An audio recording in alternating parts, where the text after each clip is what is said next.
Queridos amigos, muy buenas tardes desde aquí, desde el lago de Galilea. Ven qué belleza. Nos encontramos en el viernes por la tarde, que para el mundo judío es como si fuera un sábado en la tarde para el mundo cristiano occidental, y por lo tanto de repente puede ser que vean por ahí alguna lancha o algún esquiador.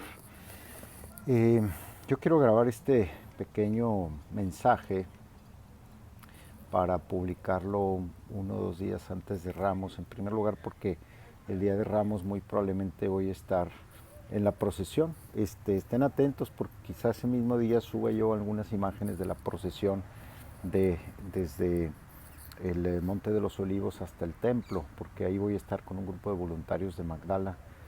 eh, pero pues el equipo de ID Tools me sugiere que hagamos algo para el Domingo de Ramos. Como yo voy a estar ahí, pues grabo con un poco de anticipación una reflexión sobre este día del Domingo de Ramos, que será dentro de un par de días.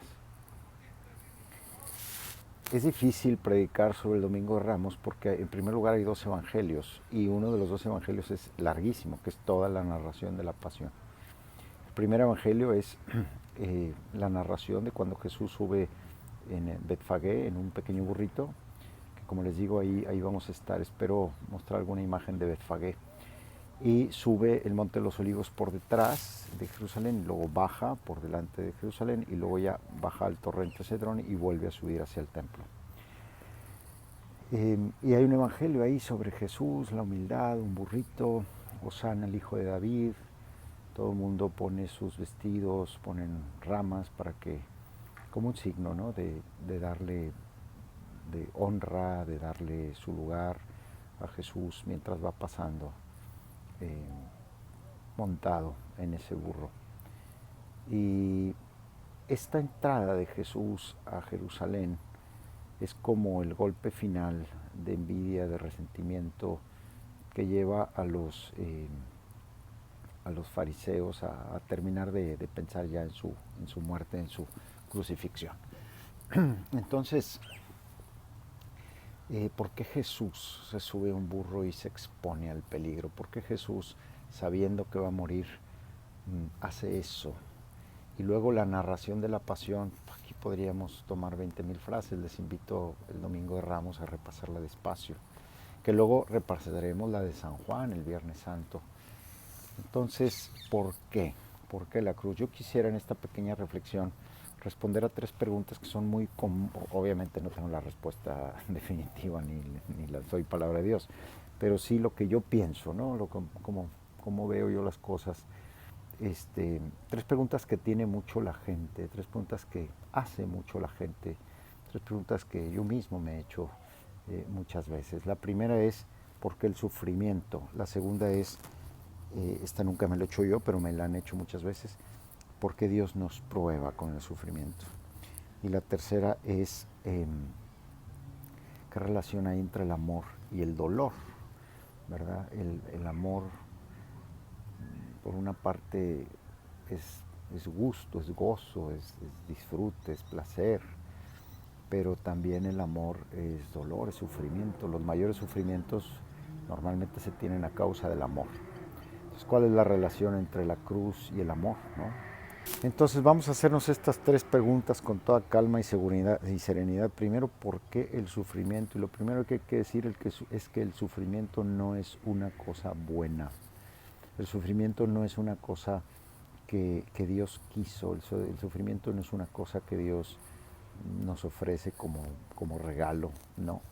El sufrimiento es consecuencia, en primer lugar, de los límites de la naturaleza humana, y en segundo lugar, y muy importante, es consecuencia del pecado. En el paraíso no hay sufrimiento. La palabra Edén en hebreo significa gozo, placer. O sea, en el Edén todo era gozo y placer. Entonces, ¿de dónde vino el sufrimiento? Pues vino precisamente de haber salido del Edén, de haber salido de la situación de seguridad, de amor, de protección de Dios. El enemigo engañó nos hizo pensar que Dios no era bueno, hizo pensar a nuestros primeros padres que Dios no era bueno, nos hizo pensar a nuestros primeros padres, que, que no tenían suficiente, que allá iban a encontrar algo mejor fuera del Edén.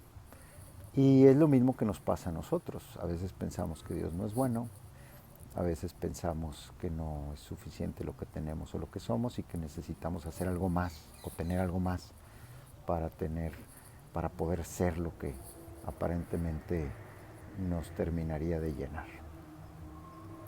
Entonces, por haber roto, por así decir, estos límites de la casa del Padre y haber salido a un lugar donde no había nada, que es el abandono del Padre, que es el abandono de Dios, nos topamos con el sufrimiento, porque nosotros mismos no salimos de ese lugar de protección, de ese lugar de amor. Entonces es fruto de las dos cosas, ¿no? Si nuestra condición humana no fuera tan limitada, aún fuera del Edén, podríamos probablemente procurarnos todo. Pero al no ser así, Dios nos lo tiene que procurar.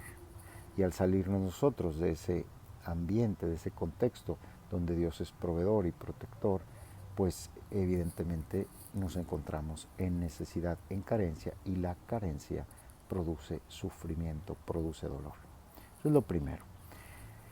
Lo segundo que hay que decir es que dice la Salvifici Doloris, en el documento del Papa Juan Pablo II sobre el dolor y el sufrimiento, dice que Cristo no solo nos redimió del sufrimiento, sino que redimió el sufrimiento mismo. O sea que eso que en principio es malo, dado que ya nos encontramos en esta situación, Dios, a través de Cristo, lo convirtió en algo bueno.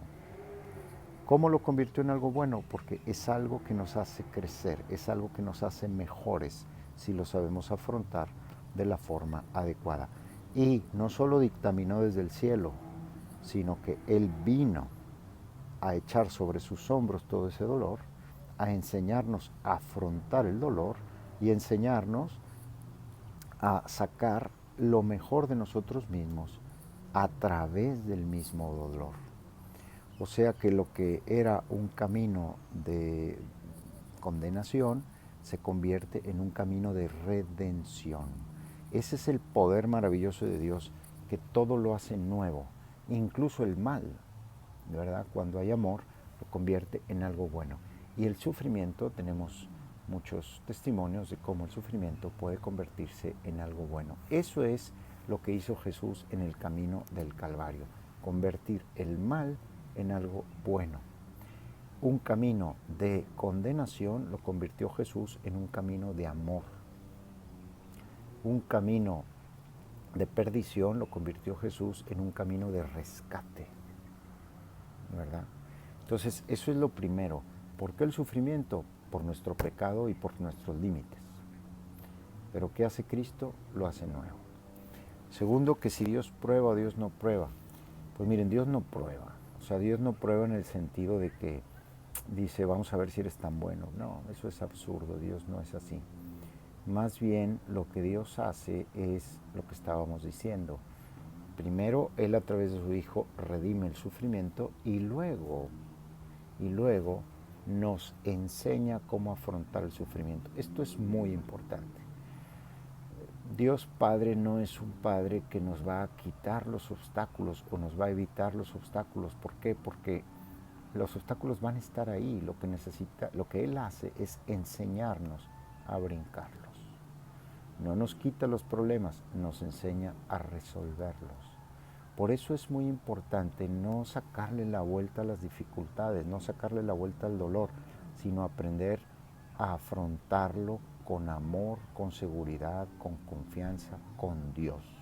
Y entonces el miedo desaparece, porque a veces hace más daño el miedo al dolor que el dolor mismo. Entonces necesitamos aprender a afrontar el dolor y el sufrimiento desde la paternidad y desde la protección de Dios. Y entonces se hace pequeño el sufrimiento. Esto es súper importante. Recuerdo un compañero mío del colegio en una fiesta de aniversario de nuestro colegio. Él hoy es un importante empresario, tiene empresas a su cargo pues de mucha envergadura.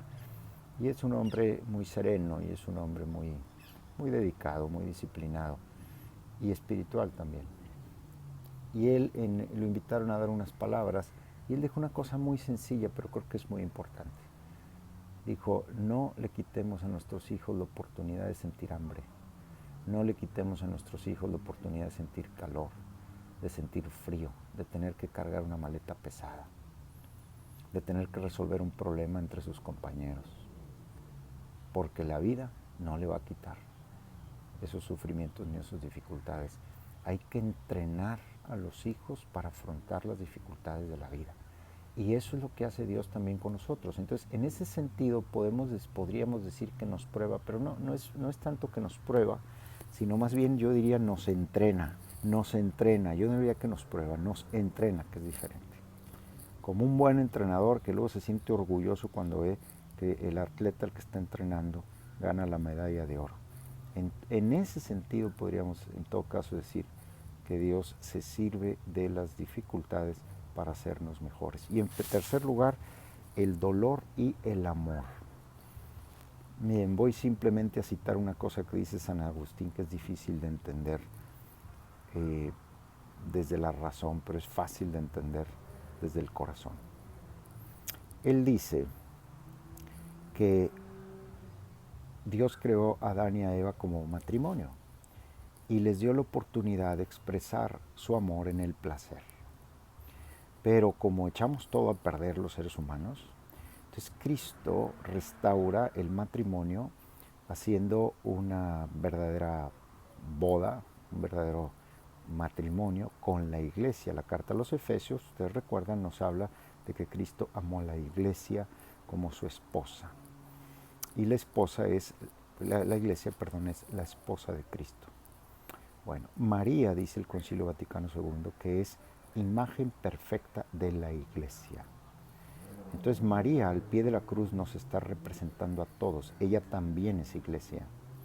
Y ella es el ejemplo más perfecto de lo que tiene que ser la iglesia. Y por lo tanto, representándonos, es madre de Jesús, pero en ese papel en concreto es como la representante de todos nosotros que somos la esposa de Cristo. Y Cristo está en la cruz. Tenemos al esposo entregando su cuerpo y sangre y a la esposa recibiendo ese sacrificio amoroso del esposo.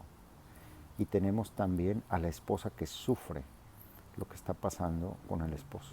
Entonces dice San Agustín esto: lo que se consumó en el tálamo del placer con Adán y Eva, en Cristo y María, se consumó en el tálamo nupcial del dolor.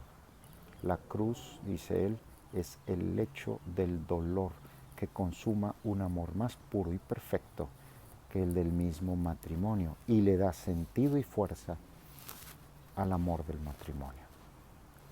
Entonces, si lo vemos nosotros en los mismos matrimonios, es decir, amar en la alegría, en el gozo, en el placer, no es difícil.